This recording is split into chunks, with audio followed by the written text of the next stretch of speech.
Hi, I'm Leanne Ely. I'm a nutritionist, a New York Times best-selling author, and some people even say I'm a life coach.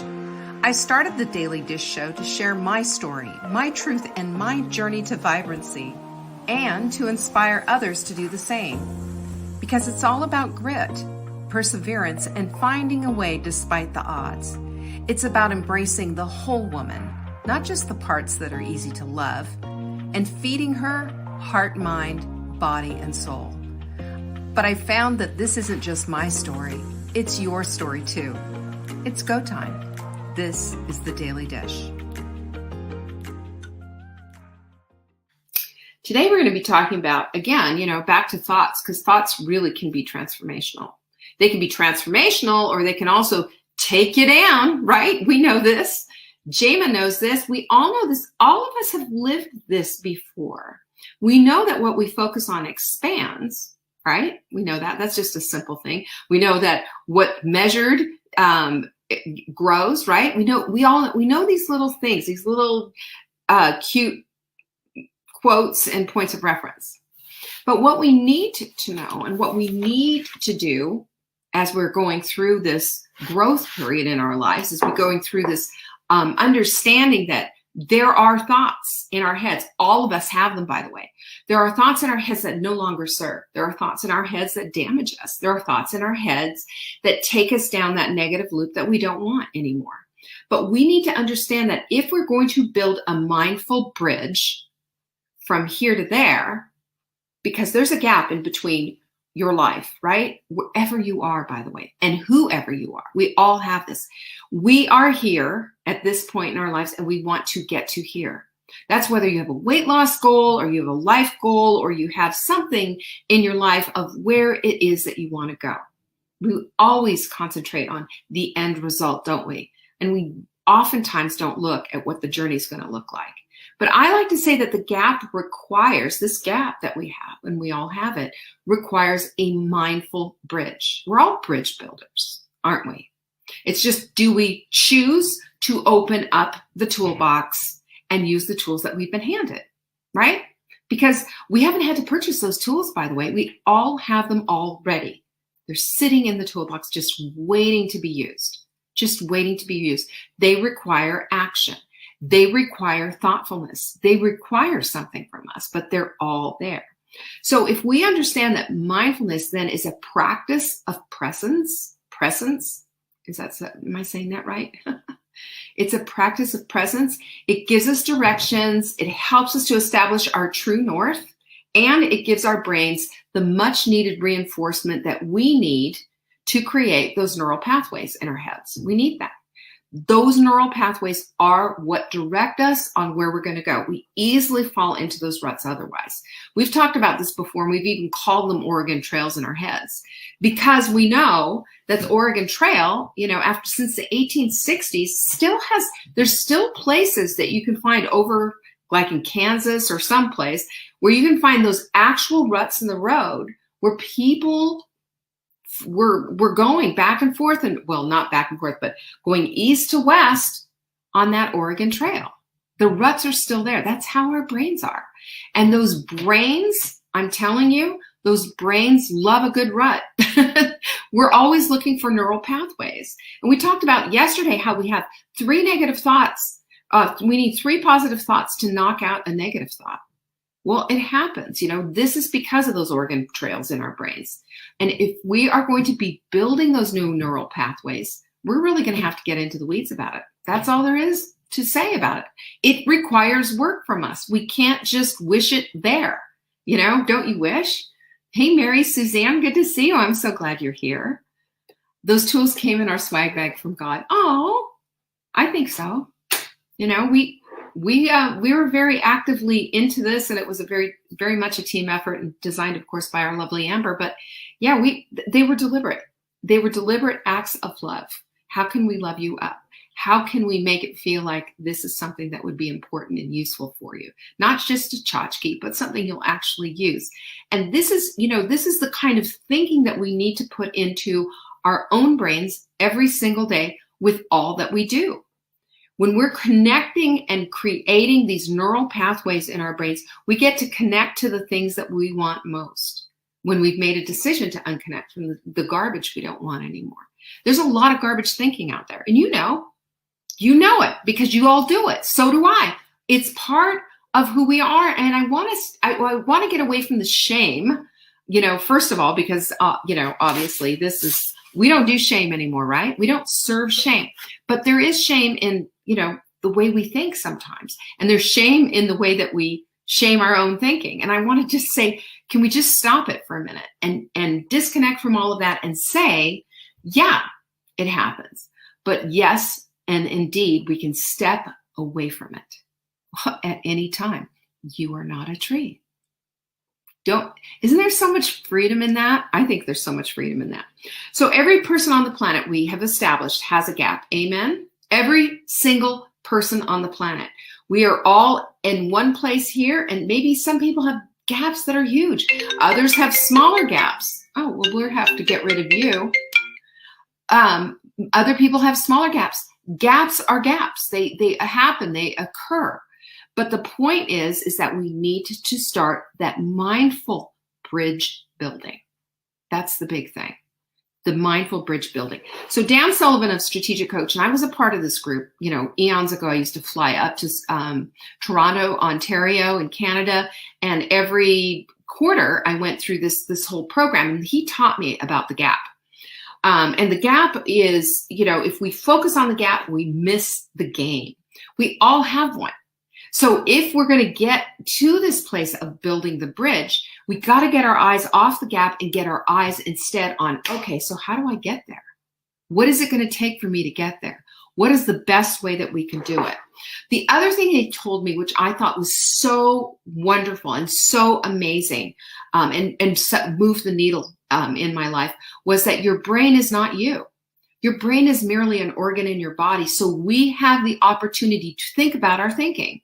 And when we think about our thinking, we can say, this stays, that goes. It's like sorting laundry. You're not going to want to wash your husband's black socks with your white towels. You're not. So we sort the laundry. We sort our thoughts. This stays, this goes. We even go through our closet and we say, we get rid of all the fat clothes. Remember that? We get rid of that because we're going toward our goal. Always going toward the goal. Always. Always. That kind of forward thinking does an amazing job on our lives because it gives us the possibilities. It takes us out of this stationary, not moving thing and gives us possibilities. It helps us to open up and to see what is possible for our lives. So remember this too. We have brains that, again, it's an organ in your body. It is not you. It is an organ in your body. And your brain, because again, it's not you, it doesn't know the difference between actual doing and actual vision. Remember this? I told you about this a while ago. They did some brain tests, some brain scans on a pianist actually playing a piano piece. And they said, just get in there and do it. And they had these, they had him hooked up to everything, and they did a brain scan on him. Right? And they showed the whole thing, what the brain scan looked like when he was playing the piece. And you've seen a pianist play, right? They really get into it. They're playing and they're emotive, and they know the piece, they feel the piece. So when they had another pianist, same piece, they said, imagine playing XYZ piece. And just, you can use your fingers if you want, but just, feel the piece, do the piece, etc. Well, the pianist did the same thing, and their brain scans were the same. They were the same because your brain doesn't know the difference between a vision and, actually doing it. I did this. When I learned this, I put it into practice, and I'm now sitting in the house that I now have on a lake with a dock and a boat. Do you remember? I've told you this story a dozen times, but it's so important for us to do that. I did this too when I lost 75 pounds. I saw myself in the way I wanted to see myself. I felt it. Everything about it. And it made all the dumb stuff that you do to, jeopardize and ruin your dreams. It made that all go away. I stopped sabotaging myself when I got really clear with what the vision that I wanted for my life. I got really emotive about the whole thing. I sat and concentrated on that and not the gap, not the gap. Because, you might have to lose 100 pounds or 200 pounds. You might need to lose 10 or 5, but we get concentrated on the gap. I have actually counseled women, as you know, I've done coaching, actually counseled women who were like beating themselves up over 15 lousy pounds. And I said, are you kidding me? I've talked to women who have 200 to lose and I've helped them. So, but this is the thing. If we concentrate on the gap, if that's all that we see, it doesn't matter the size of the gap. The gap is the gap is the gap. What matters is if you decide to be mindful, if you decide to build a bridge over your gap, that's where you're going to have success. So that's why we dig into the why. That's why we dig into the manipulation of how we can manipulate our brains, because of the pianist. That's why we get into the bridge. We see the bridge. We don't see the gap. You see where all this is going? This is the thing that lights us up. Sarah just said it. We are not our thoughts. That's why we're able to hold our thoughts captive. And we're told to do that, aren't we? The good book says, hold your thoughts captive. In other words, don't let your brain run away. Your brain loves to run away. It loves to run away and do its thing. Loves to stay in the fear mode because that's your amygdala. But again, we can also tell the amygdala, hey, thanks, but I'm going to do this anyway. And you know what? The amygdala is like a two-faced friend. The amygdala, fear, don't do it, don't do it. Oh, you can do that? Well, here's a reward. Here's some dopamine. Go feel good. So know that about the amygdala. Can't trust them. Can't trust them. Let's allow ourselves to really process and to really think, but at the same time, to visualize, to put our emotions on that instead of all this other stuff. Because that's the general contractor is your brain, really, because it's a mindful bridge that we're building. She is the general contractor. But we have a whole host of other tools, right? In our little toolbox at our disposal at any time. And that is, we have self-talk. We talked about that a little bit yesterday, and that really does do the trick. I told you about my little experience of going down into the basement and finding the Connect 4 board and having that whole conversation with myself. Mark said, who are you talking to? Myself. Because I knew I was going to find it, and I did. Because I knew that it's got to be there, and if I just believe it, I'll find it, and I did. That simple. But that's what the whole thing is. We have the positive self-talk. We start there. We have the belief system. We have the goals in place, right? These are all tools. These are all materials with which we build this thing. We have a community where we check in with, and we're accountable daily with people. Everybody that I've seen who does this and it works their community, they're the ones with the success. They're the ones with success, and they're not sitting there bragging about themselves all the time. They're there to be a part of. It's a connection thing. We need connection. That's part of who we are. And this is part of how we stir that pot. It helps us every step of the way. We also need an environment that supports everything that we're doing. When we have quotes sitting there looking at us, energy flows where attention goes. When I'm seeing these quotes, I am reminded over and over again, even if I'm not registering, that what I'm thinking about is important, that what I'm thinking about is either building a bridge or tearing it down. I want a mindful bridge in my life. A mindful bridge is going to get me to my goals. It's exciting. So the other thing is that lights this whole thing up, got to have a hot desire for it. If you're just kind of, man, if I lose weight, I lose weight. If I do, if I don't, well, yeah, I'm just not into that or whatever. And 3,000 excuses, well, then you don't have a hot desire. If you have a hot desire, you are lit up. It's like if I called you on the phone and said, I'm going to pay you $1 million to lose 100 pounds. I'm going to pay you $1 million to stop eating cheesecake, whatever. You would find the impetus to do it. You would find the ability to do all of these things because you have an outside force now working on it. And I'm asking you right now to create an inside force. I'm asking you to create your own bridge to help you to get there, because all of this stuff will do it. All of this stuff will do it. And when you understand how important this is, and when you see that this is going to create the very life, the very vibrant life that you want to live, you will not be able to stop yourself from running out to create a mindful bridge. Sullivan also says that measurements equal progress, right? Food diary. If you need to start there, this is something that, again, food diary is here. It's part of the bridge to get you to the goal of being an intuitive eater, where you don't have to mess around with food diaries anymore. You know, you can trust your hunger hormones. You can trust your choices. But for right now, food diary. So what? You know, so what? It's like, you know, when we're first starting something, you know, we have like tricycle or bicycles with training wheels on them. I don't even think they do that anymore, but you know what I'm saying. The point is that when you're training for something and you're learning to be and to become something, you use all the tools at your disposal. And one day, you're not going to need it anymore. One day, I won't be putting bitter apple on the courts in my house so the dog doesn't chew them up. You know, it's just the way it is. We have to train these things. We have to train these things. Oh, Sarah, we'll see. That's good. I love this. Trisha says she accepts that $1 million, by the way. That's right. Absolutely, Sarah.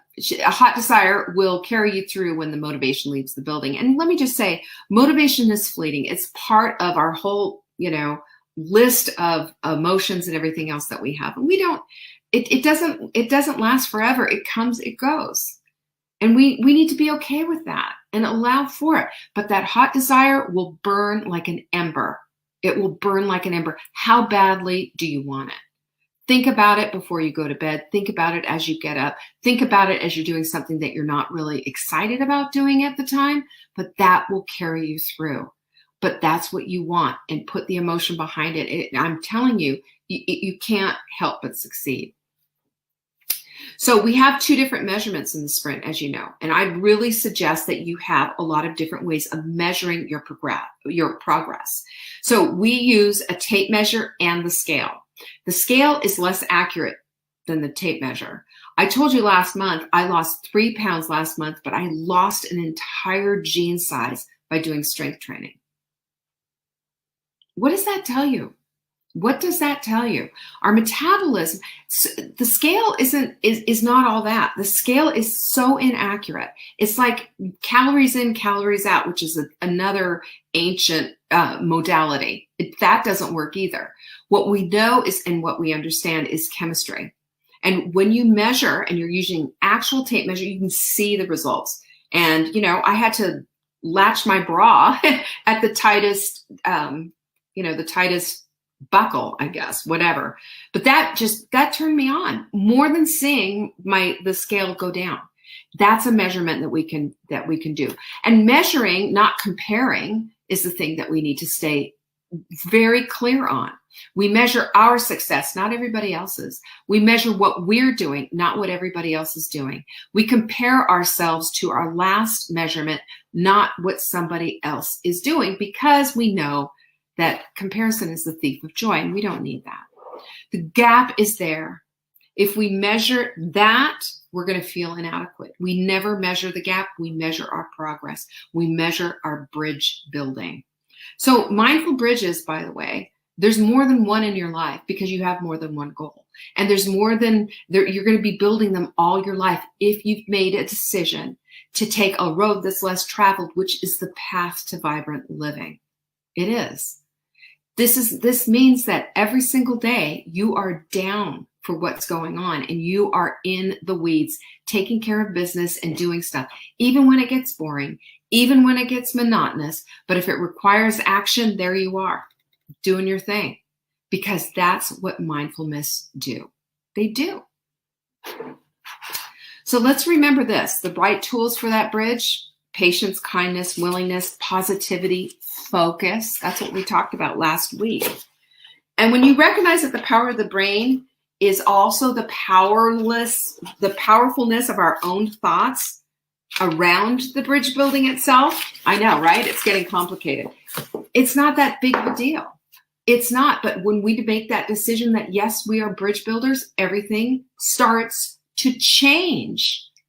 Yes, measurement is simply information, and it does shape our choices. It does. It shapes our choices. Choices are decisions. They're decisions. We're making a decision for our lives. We're making a decision for our health. Everything on the end of your fork is a decision for your health. It's either going to help your health or it's not. That's it. Because food is blind. Food is either good for you or it's not. That's it. That's it. There's no bias there. That's just the way food operates. There's a chemistry lab inside of you. It's either going to help you out or it's not. That's how food is. But the rest of these things, the rest of the stuff that we're talking about, different. It's different. This is the thing that will get you off the carousel of crazy, because I want you to be a bridge builder, not an up and down pony rider. Those pony riders, they go nowhere. They go up and down. They go around and around, and they go nowhere. Searching after one guru after another, finding the perfect plan. It's just not. It's not that. It's about you. It's about customizing what it is that you want and how you want to get there.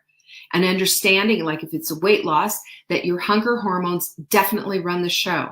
Your brain and your cravings run the show unless you know how to harness them. That's what the sprint is all about.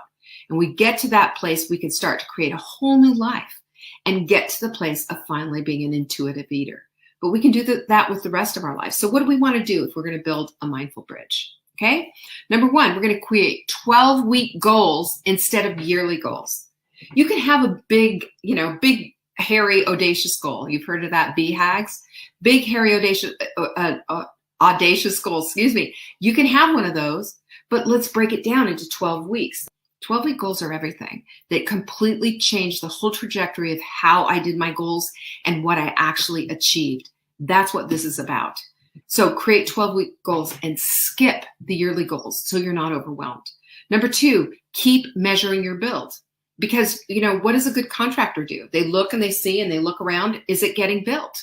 If it's getting built, then the contractor is happy. If all of a sudden the plumber doesn't show up, the contractor isn't happy. So be a good general contractor and keep measuring. Am I progressing? Is this happening? If I'm not, then what's going on? And make an assessment so that you can move the needle. Number three, celebrate each little bit of construction. Every little thing counts. When we celebrate our wins every day, we start to celebrate ourselves. As we start to celebrate ourselves, we start to see more of the good and less of all the things that are wrong. Remember, it takes 3 positive thoughts to knock out 1. This is an important part of this. Number 4, happiness happens on the outside, right? Happenstance, happiness. Yes, it happens on the outside, but it's also an inside job if you make a decision to make it so. Look for the joy in all the moments. And you can do that easily by starting a gratitude practice. 3 gratitudes a day. It's going to change your life. Number 5, lose the victimhood. It's boring. No one wants to hear about it anymore. It's on repeat. It's so yesterday. It accomplishes 0. Lose it. Lose it. If you can't forgive the person who victimized you, then just have radical acceptance around it and just say, well, that just happened. And there isn't a damn thing I can do about it. Next. Because it's true. There isn't anything you can do about it. We've got to go past that. Victimhood holds us back. Losing the victimhood helps us to be a bridge builder of epic proportion. What do you think of that idea? Yeah, I love that. So remember, you're worth the effort to build this mindful bridge at any point, worth it all the way through. And number 2, your life is on purpose for purpose. You ever hear me say that? Do you know why I say that? Because it's the truth. You're not just sitting here taking up space and breathing air. You're here on purpose for purpose. So let's start stirring the pot and getting you onto your purpose. You're here to help others, and you have a unique way in which you're going to do it. If you haven't discovered it yet, start looking for it, because I promise you, your reticular activating system will look for the things that you're looking for. This is something worthwhile to look for. Get busy on that bridge.